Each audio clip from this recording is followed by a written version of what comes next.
هنعمل النهاردة مع بعض ستيك حلو قوي بطريقة حلوة وتتبيلة جميلة جدا. هنعملها بالأعشاب، يعني حاجة يعني تخص الأعشاب زي مثلا الروز الميري. طبعا بصوا قطعة الستيك دي حلوة جدا، والدهون اللي فيها دي مش دهون، يعني هي حلوة قوي، بتدي طعم للستيك بتاعنا، وما بياخدش وقت معانا ولا أي حاجة خالص. تمام. معانا هنا بقى معلقة مفروم من الثوم، ومعلقة هنا من البهارات، معلقة يعني نص معلقة كده من الروزماري، وحبة من الفلفل الأسمر، وبصل بودر، وملح. ومعانا كمان مية من البصل. يعني أنا بشرت البصلاية كده وصفيت ميتها تمام، وحطيتهم هنا كلهم كده مع بعضهم وقلبتهم كده. نجيب بقى كمان اللي هيعلي معانا التست ويخلي الدنيا مظبوطة جدا، ويخلي معانا بقى الستيك كده ما يشدش معانا. هنحط معانا نص فنجان من اللبن او الحليب. طبق تمام. هنا بقى انا جايبه الستيك ده، طبعا غسلته ونشفته تماما تماما بالمناديل بتاعه المطبخ، نشفته من اي سوائل اي ميه يعني. وافضل بقى ان انا اخلط الكلام ده كله مع بعض واسيبه كده مثلا اقل حاجه نص ساعه. ولو برضو عملت تبلتيه وسويتيه في نفس الوقت هيبقى معاكي حلو جدا، بس يعني احنا بنقول ايه، نسيبه مثلا اقل حاجه نص ساعه.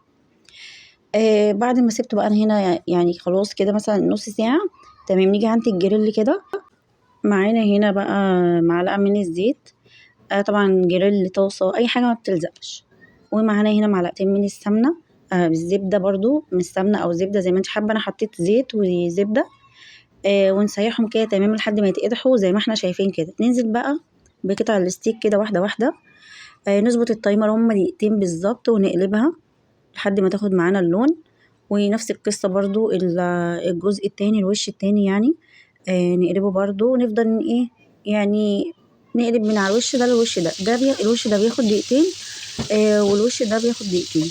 وبصوا ما بتاخدش معانا اكتر من 4 دقايق 5 دقايق بالكتير، وتلاقي الطبق ده جاهز وزي الفل وجميل قوي. والطعم عايزه اقول لكم بقى، الريحه كانت روعه، حاجه كده في منتهى الخيال، حلوه جدا. شايفين هي هنا، وعايزه اقول لك برضو هي مش بتكش، وهتفضل تستوي معانا لحد ما تبقى بالشكل ده.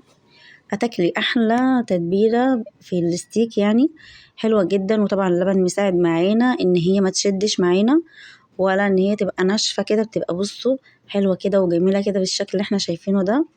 اتمنى تجربوها، ولو لسه ما اشتركتوش في القناه تشتركوا في القناه وتفعلوا الجرس وتعملوا لايك بقى للفيديو، وتجربوه تقولوا رأيكم.